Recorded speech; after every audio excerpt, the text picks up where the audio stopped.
अहम खबर से आपको आगाह करें। वफाकी काबीना का इजलास जिसमें चेयरमैन पीटीआई इमरान खान का नाम एग्जिट कंट्रोल लिस्ट में शामिल करने की मंजूरी दे दी गई है। मजीद बात करेंगे अपने नुमाइंदे फहीम अख्तर से। फहीम, काबीना ने क्या फैसला किया?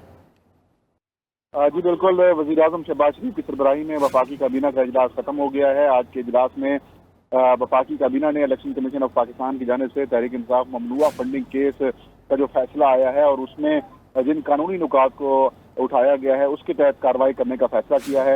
इलेक्शन कमीशन ने जो फैसले में जो रेफरेंस दायर करने की जो मामला भिजवाया था उसकी मंजूरी दे दी गई है। इमरान खान समेत वो लोग जिनके नाम इलेक्शन कमीशन ऑफ पाकिस्तान के फैसले में आए थे उन सब के नाम एग्जिट कंट्रोल लिस्ट में डालने का फैसला किया है काबीना ने। और इस हवाले से जो वफाकी तहकीकाती इदारा FIA है उसको टास्क सौंप दिया गया है। फहीम, ये बताइएगा कुल कितने अफराद के नाम ECL में डालने की मंजूरी दी गई है? देखें, कुल 6 ऐसे नाम थे जो इलेक्शन कमीशन ऑफ पाकिस्तान के फैसले में आए थे। उन पर तमाम नामों को ECL में डालने की मंजूरी दी गई है, जिसमें शाह फरमान शामिल हैं, इमरान खान शामिल हैं। इसके अलावा जो दीगर तहरीक इंसाफ के रहनुमा थे जिन्होंने ममनुआ फंडिंग केस के फैसले के मुताबिक फंडिंग हासिल की, उन सब के नाम जो है अपने प्राइवेट अकाउंट्स में जिन्होंने पैसे मंगवाए थे उन सब के नाम जो है ECL में डालने का फैसला किया है। इसके अलावा आइन के आर्टिकल 17, 3 और पॉलिटिकल पार्टीज आर्डर के आर्टिकल 2 और 6 के तहत भी जो कानूनी कार्रवाई है वो भी अमल में लाने की मंजूरी दे दी गई है, जबकि वफाकी काबीना ने आईनी तरीकाकार अपनाने का फैसला किया है। अच्छा फहीम, ये बताएगा क्या काबीना ने इमरान खान की नाअहली के हवाले से भी कोई फैसला किया है? देखें, वफाकी काबीना इसके ऊपर तमाम तर जो इकदामात हैं वो लेने का फैसला किया है। काबीना ने उसमें इमरान खान की नाअहली के हवाले से जो सुप्रीम कोर्ट से रजू करना है वो भी शामिल है, क्योंकि इलेक्शन कमीशन ने डिक्लेयर किया है कि इमरान खान की जानिब से जो फॉर्म 1 या जो सर्टिफिकेट जमा कराया गया था वो ग्रॉसली इनएक्यूरेट था, गलत था। तो इस हवाले से तमाम तर जो इकदामात हैं वो उठाने का फैसला किया गया है और वज़ीर कानून को बाज़ाब्ता तौर पर ये हिदायत जारी कर दी गई हैं कि इस कानूनी कार्रवाई के हवाले से जो इकदामात हैं वो उठाए जाएं। फहीम, ये बताइएगा PTI सेक्रेटरीट के 4 मुलाजमीन के नामों का भी तज़किरा बहुत हो रहा था, क्या उनकी गिरफ्तारी के लिए भी कोई कानूनी इकदामात उठाने की सिफारिश पेश की गई या मंजूरी हुई? देखें, अब तक की जो इतलात सामने आई हैं उनके मुताबिक पहले मरले में एग्जिट कंट्रोल लिस्ट में उनका नाम डाला जाएगा और जो वफाकी तहकीकाती इदारा FIA है मजीद कानूनी कार्रवाई वो करेगा। अब अगर FIA को इन अफराद की गिरफ्तारी मतलूब हुई तो वो FIA डिसाइड करेगा और जो तरीकाकार है वो इख्तियार किया जाएगा। लेकिन पहले मरले में इमरान खान समेत शाह फरमान और तहरीक इंसाफ के वो लोग जिनका नाम इलेक्शन कमीशन ऑफ पाकिस्तान के फैसले में आया था उन सबको एग्जिट कंट्रोल लिस्ट में डालने का फैसला किया गया है और आइन के आर्टिकल 17 C के तहत और पॉलिटिकल पार्टीज आर्डर 2002 की सेक्शन 2 और 6 के तहत PTI के खिलाफ कार्रवाई शुरू करने का फैसला किया है और बाज़ाब्ता तौर पर वज़ीर कानून को ये हिदायत जारी की गई हैं कि तरीकाकार के हवाले से वो जो है वो अपनी तजावीज़ वफाकी काबीना को दें।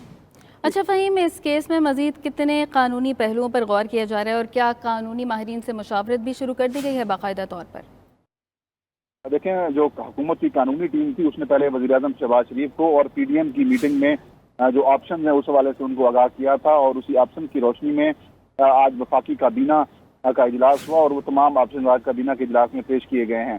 तहरीक इंसाफ के चेयरमैन और PTI के दीगर रहनुमाओं और PTI के खिलाफ FIA समेत जो नैब, SACP, state bank of Pakistan समेत जो दीगर रेगुलेटरी बॉडीज और इदारे हैं उनको भी मामला भिजवाए जा सकते हैं। कानूनी टीम का ये कहना है कि तहरीक इंसाफ को बतौर पार्टी जो डिसॉल्व करना है उस हवाले से भी इकदाम लिए जा सकते हैं, क्योंकि इलेक्शन कमीशन ऑफ पाकिस्तान ने अपने फैसले में तहरीक इंसाफ को न सिर्फ ममनुआ फंडेड पार्टी डिक्लेयर किया है बल्कि उनको पॉलिटिकल पार्टीज आर्डर सेक्शन 2 के तहत फॉरेन एडेड पार्टी भी डिक्लेयर किया है। तो इस हवाले से तमाम तर जो कानूनी इकदाम हैं वो लिए जाएंगे। ठीक है, बहुत शुक्रिया फहीम, आप इस हवाले से हमें बता रहे थे। इसी पर बात करने के लिए हमें ज्वाइन किया है शेख रशीद साहब ने। शेख साहब, बहुत मशकूर हैं आपके वक्त के। शेख साहब, एक ऐसा वक्त कि जब तमाम अवाम की हिमायत हासिल है, ऐसे वक्त के अंदर वफाकी काबीना जो है वो इमरान खान साहब का नाम ECL में डालने की मंजूरी दे रही है, इससे तासुरात आप क्या ले रहे हैं? ये बेवकूफ़ हैं, नाअहल हैं, अहमक हैं, कमअक्ल हैं, ज़हनी पस्ती का शिकार हैं। इनका दिमाग काम नहीं कर रहा इंतकाम की आग में। वो कहाँ जा रहा है भाई? वो इतने सालों से लंदन नहीं गया, उसके 2 बच्चे वहाँ पे हैं। وہ اتنے 3.5 سال ایک رات بھی کراچی یا لاہور نہیں ٹھہرا، اور اس کا کوئی شوق نہیں ہے. وہ جوانی میں کرکٹر رہا ہے اور کرکٹر کا سٹار رہا ہے. وہ امریکہ اور دنیا میں چندہ اکٹھا کرتا رہا ہے. یہ ساری دنیا یہ تو کنویں کے مینڈک ہیں، سیاسی کنویں کے مینڈک ہیں. یہ اس نے تو ساری دنیا میں فضائی، ہوائی اور صحرائی سارے سفر کیے ہوئے ہیں. تو شیخ صاحب آپ کیا سمجھتے ہیں کہ اس کیس میں خان صاحب کے لیے مشکلات ہو سکتی ہیں جیسے کہ حکومتی اراکین کا کہنا ہے؟ بالکل، میں اس کیس کی کوئی بنیاد نہیں سمجھتا، اور میں ان کو مفت مشورہ دے رہا ہوں کہ یہ کیس اڑ جائے گا ان کا. اس میں کوئی جان نہیں، بے جان کیس ہے. اپنا وقت ضائع کر رہے ہیں. اپنی پہلی ان کی سیاسی ساکھ راکھ بن چکی ہے، اب اس کو ہوا میں اڑانے، اس راکھ کو بھی ہوا میں اڑانے لگے. صحیح، بہت شکریہ شیخ رشید صاحب اس حوالے سے اپنا وقت دینے کے لیے. اسی بیچ ہمیں جوائن کیا ہے سابق وزیر مملکت فاروق حبیب صاحب نے. فاروق صاحب بہت مشکور ہے آپ کے وقت کے.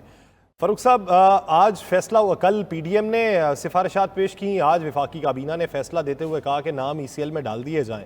اب 6 لوگوں کے نام ای سی ایل میں ڈالے جائیں گے. ایف آئی اے کارروائی کرے گا قانونی پہلوؤں کو مد نظر رکھتے ہوئے. کیا سمجھتے ہیں وفاقی حکومت کیا کرنے جا رہی ہے آپ کے خلاف؟ دیکھیں، اس ملک کا مسئلہ جو ہے نلائق اعظم شہباز شریف ہے، فضل الرحمان ہے، آصف علی زرداری ہے، جنہوں نے ملک کو دونوں ہاتھوں سے چھوٹا ہوا ہے. ان کے اپنے کیسز ہیں، 16 ارب روپے کا پاپڑ والے کا، فلوتے والے کا، ایف آئی اے کا، ٹی ٹیوں کا کیس 7.5 ارب روپے کا نیب کا. ایف آئی اے کو فرد جرم نہیں عائد کروا سکا، نیب کا قانون تبدیل کر کے انہوں نے ترامیم کروا دی ہیں. 50 کروڑ کی کرپشن اب کرپشن ہی نہیں ہے، وہ نیب اسے سن ہی نہیں سکتا. یہ عمران خان کا نام ای سی ایل میں ڈالنا تو ایک مضحکہ خیز امر ہے. عمران خان نے کون سا کوئی جرم کیا ہے؟ عمران خان نے کون سا کوئی چوری کی ہے؟ عمران خان تو ہمیشہ پاکستانیوں کے لیے، پاکستان کے لیے باعث فخر بنا ہے. وہ عمران خان نے جانا ہی نہیں ہے ملک سے باہر، پہلے بھی کہیں نہیں جاتا، اب کہاں جانا ہے عمران خان نے ملک سے باہر؟ معاملہ یہ ہے کہ ملک سے باہر وہ لوگوں نے جانا ہے جنہوں نے ایڈوانس ٹکٹیں بک کرائی ہوئی ہیں اپنی بھاگنے کے لیے. جن کا نام وہ لوگ ڈال رہے ہیں، وہ کابینہ نام ڈال رہی ہے جس کے 24 ممبر خود ای سی ایل میں تھے. یہ سارے احسن اقبال، خواجہ آصف، یہ سارے ای سی ایل کے اندر تھے. یہ خود ای سی ایل کا مال ہے، جلوں کا مال ہے. یہ الٹا چور کوتوال کو ڈانٹنے والی بات ہے. چوری اور سینہ زوری کر رہے ہیں بیٹھ کے. یہ نواز شریف ملک سے بگوڑا، سلمان شہباز شریف کا بیٹا ملک سے بگوڑا، اس کا داماد علی عمران ملک سے بگوڑا، حسین نواز، حسن نواز بگوڑے، اشتہاری ملک سے باہر بیٹھے ہوئے ہیں. باہر جانا تو ان کا کام ہے جنہوں نے لوٹ مار کر کے مال باہر رکھا ہوا ہے. عمران خان نے تو کہیں باہر نہیں جانا.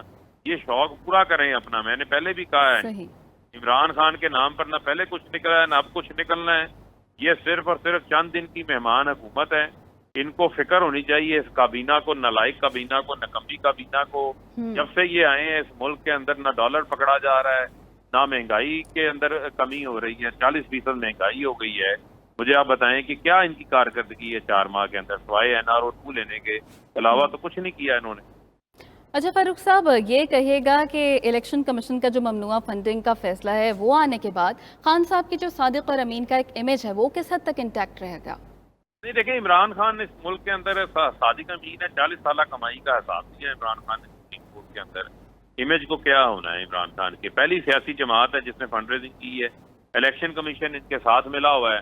وہ الیکشن کمیشن اب لوگوں کے بیانات سامنے آنا شروع ہو گئے ہیں. اب الیکشن کمیشن کی جو تحقیقات ہیں ان تحقیقات کو اب بھی متنازع ہو گئی ہیں. کیا تحقیقات کی ہیں انہوں نے؟ تو بینش فریدی پاکستانی ہے، مراد انصاری پاکستانی ہے، توصیف بٹ نواز شریف کا کزن ہے، اس کی بیگم ہے بشرا لتھرا، اس کا نام ڈالا ہوا ہے پکڑ کے انہوں نے. مجھے آپ یہ بتائیں کہ جنہوں نے جوائنٹ اکاؤنٹ کھولے ہوئے ہیں، ناصر حسین پاکستانی، اس کی بیٹی بیوی کا نام رومیتا شیٹی ہے، جوائنٹ اکاؤنٹ کھولا ہے، اسے انہوں نے فورن ڈونر بنا دیا. وہ بیرون ملک پاکستانی تو کل سے سراپا احتجاج بنے ہوئے ہیں. 32 ارب ڈالر اس ملک کو بھیجتے ہیں. یہ تو پیسے منی لانڈر کرتے ہیں. انہوں نے کوئی 32 ڈالر بھی پاکستان نہیں دیے ہوں گے. یہ تو ہمیشہ ڈالر لوٹ کے باہر لے کے گئے ہیں. یہ ان پاکستانیوں کو متنازع کہہ رہے ہیں، ان پاکستانیوں کو یہ فورن ڈونر کہہ رہے ہیں. عمران خان کے اوپر کارروائی کرنا یہ تمام ان کی کاؤنٹر اسٹریٹجیز ہیں، انتقامی کارروائیاں ہیں.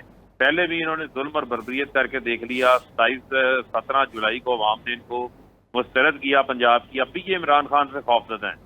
اب رجیم چینج سازش پارٹ 2 تیار ہو گئی ہے. پہلے عمران خان کو وزارت عظمیٰ سے اتارا، اب ان کی سازش ہے کہ عمران خان کو किसी तरह इंतखाबी अमल से बाहर करें। अवामी मैदान में तो इमरान खान का ये मुकाबला कर नहीं सकते, वोट इनको मिलने नहीं है, अवाम इनको मुस्तरद कर चुकी है, क्या रह गया इनके पल्ले? कुछ भी इनके पल्ले नहीं। सही, बहुत शुक्रिया फ़ारूक हबीब साहब, आप 92 न्यूज़ के साथ मौजूद थे।